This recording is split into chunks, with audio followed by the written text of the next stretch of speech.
So what you're about to see is me drawing my chin and neck. And I actually photographed myself for this. I'm not looking in the mirror while I'm drawing, so don't worry. Well, that's what it looks like if you stretch out your neck and lift up your chin. And you'll get a bottom view of your lower lip. And depending on the size of your Adam's apple, how much of that you'll see.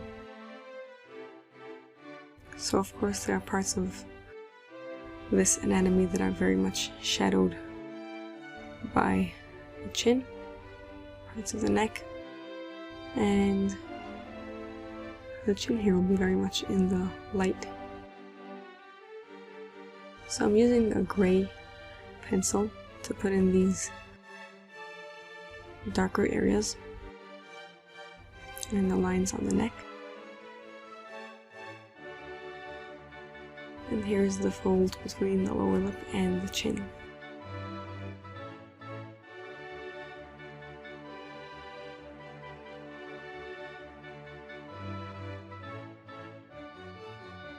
And those are the cheeks. And here we have basically all of these shadowy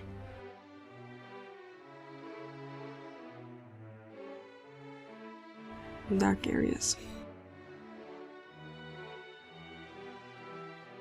And over here on the center of the neck, we have it darker on the sides, where there is more of a valley, and then towards as it gets rounded, we'll make the color gradually lighter so that it looks cylindrical.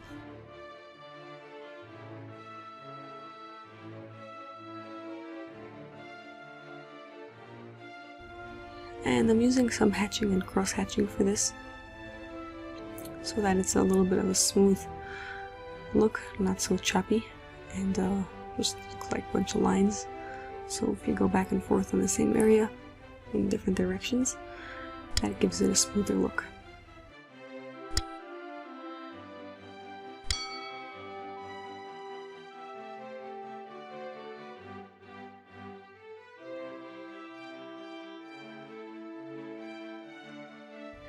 And here I'm going over with some brown now, or is that sepia? Just to give it more of a skin tone. And now we'll start with putting in the pinkish skin color, which is the kind that I own.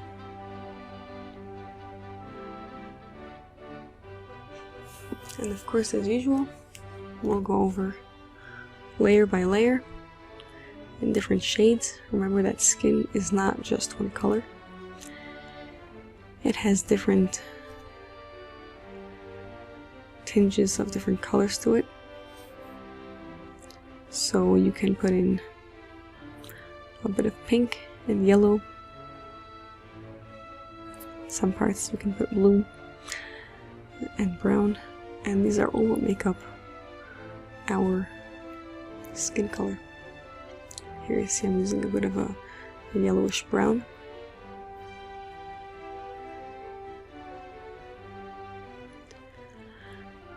And now we're back to a light pink.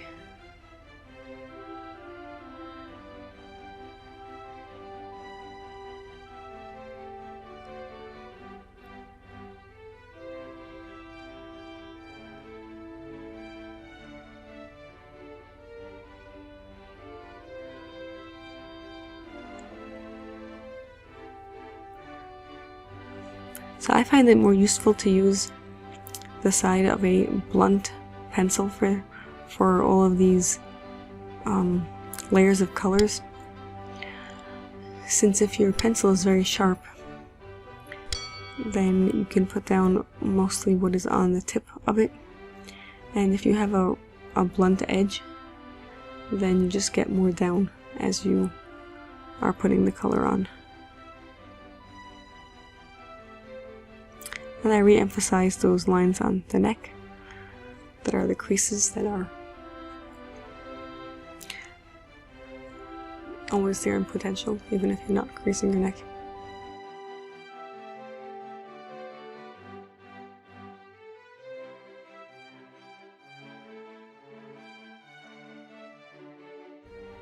So these lines that are contour and cross contour, those are the ones that make a picture that is drawn on a flat piece of paper to look three-dimensional.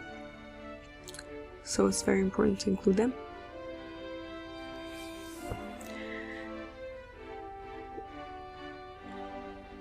That will give the idea that the chin is jutting out over the area of the neck.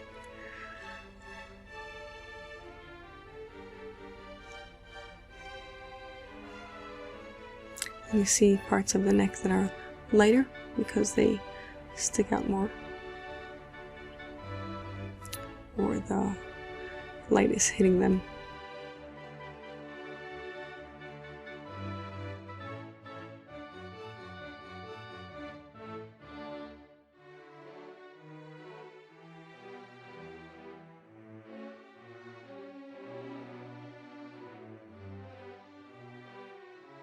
Now, just so you don't get bored to tears, I know this is a very large neck, and it happens to be that people who watch me swallowing say, oh, the elevator's going up and the elevator's going down.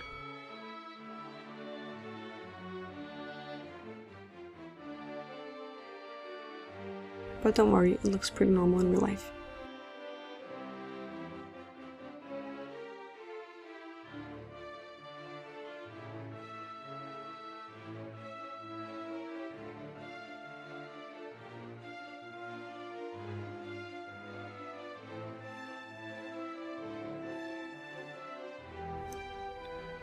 And of course, it's a lot of fun to use this mechanical eraser, and just in case you forget to leave some part light, or you want to just get rid of some lines that you forgot to beforehand, it's always useful, and it's not even that expensive.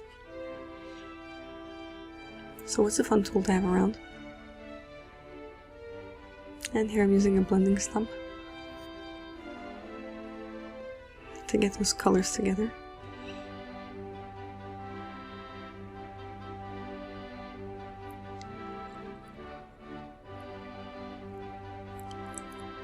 So I hope you enjoyed watching. Have a great day.